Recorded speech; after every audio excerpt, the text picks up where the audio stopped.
Mother's babies ಜೊತೆಗೆ skin to skin contact ಮಾಡೋದ್ರಿಂದ ಎಷ್ಟೆಲ್ಲ ಬೆನಿಫಿಟ್ಸ್ ಇದೆ ಅನ್ನೋದನ್ನು ಈ ವಿಡಿಯೋದಲ್ಲಿ ತಿಳ್ಕೊಳ್ಳೋಣ.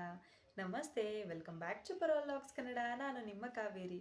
ಕಾಂಗ್ರೋ ಕೇರ್ ಅಥವಾ ಸ್ಕಿನ್ ಟು ಸ್ಕಿನ್ ಕಾಂಟ್ಯಾಕ್ಟ್ನ ಬೇಬೀಸ್ ಜೊತೆಗೆ ಮಾಡೋದ್ರಿಂದ ಬೇಬಿ ಹಾಗೆ ಮದರ್ಸ್ ಎಮೋಷ್ನಲ್ ಬಾಂಡಿಂಗ್ ಸ್ಟ್ರಾಂಗ್ ಆಗೋದ್ರ ಜೊತೆಗೆ ಆಕ್ಸಿಟೋಸಿನ್ ಹಾರ್ಮೋನ್ ರಿಲೀಸ್ ಆಗೋದ್ರಿಂದ ಬ್ರೆಸ್ಟ್ ಮಿಲ್ಕ್ ಸಪ್ಲೈನ ನ್ಯಾಚುರಲ್ ಆಗಿ ಇನ್ಕ್ರೀಸ್ ಮಾಡುತ್ತೆ. ಡೆಲಿವರಿ ಆದ ನಂತರ ಪೋಸ್ಟ್ ಪಾರ್ಟಮ್ ಡಿಪ್ರೆಷನ್ನಲ್ಲಿರೋ ಮದರ್ಸ್ ಬೇಬೀಸ್ ಜೊತೆಗೆ ಸ್ಕಿನ್ ಟು ಸ್ಕಿನ್ ಕಾಂಟ್ಯಾಕ್ಟ್ ಮಾಡೋದ್ರಿಂದ ಎಮೋಷ್ನಲ್ ಸ್ಟ್ರೆಸ್ನ ಕಡಿಮೆ ಮಾಡ್ಕೊಳ್ಬಹುದು. ಹಾಗೆ ಇದು ಬೇಬಿ ಡೈಜೆಷನ್ ಸಿಸ್ಟಮ್ ಕೂಡ ಇಂಪ್ರೂವ್ ಮಾಡುತ್ತೆ. ನಾರ್ಮಲ್ ಆಗಿ ಎಲ್ಲ ಬೇಬೀಸ್ಗೆ ವ್ಯಾಕ್ಸಿನ್ ಹಾಕಿಸಿದಾಗ ತುಂಬಾನೇ ಅಳ್ತಿರ್ತಾರೆ.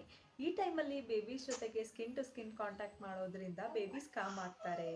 ನನ್ನ ಮಗಳಿಗೆ ಎವ್ರಿ ಟೈಮ್ ವ್ಯಾಕ್ಸಿನ್ ಹಾಕಿಸಿದಾಗ ನಾನು ಈ ಟ್ರಿಕ್ಕನ್ನೇ ಯೂಸ್ ಮಾಡ್ತೀನಿ.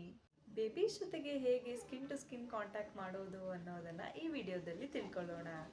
ಬೇಬಿ ಮೇಲಿರೋ ಡೈಪರ್ ಒಂದನ್ನು ಬಿಟ್ಟು ಮಿಕ್ಕಿದ್ದೆಲ್ಲ ಕ್ಲಾತ್ಸ್ನ ರಿಮೂವ್ ಮಾಡಿ ಮದರ್ಸ್ ಬ್ರೆಸ್ಟ್ ಮೇಲೆ ಹಾಕೊಳ್ಬೇಕು.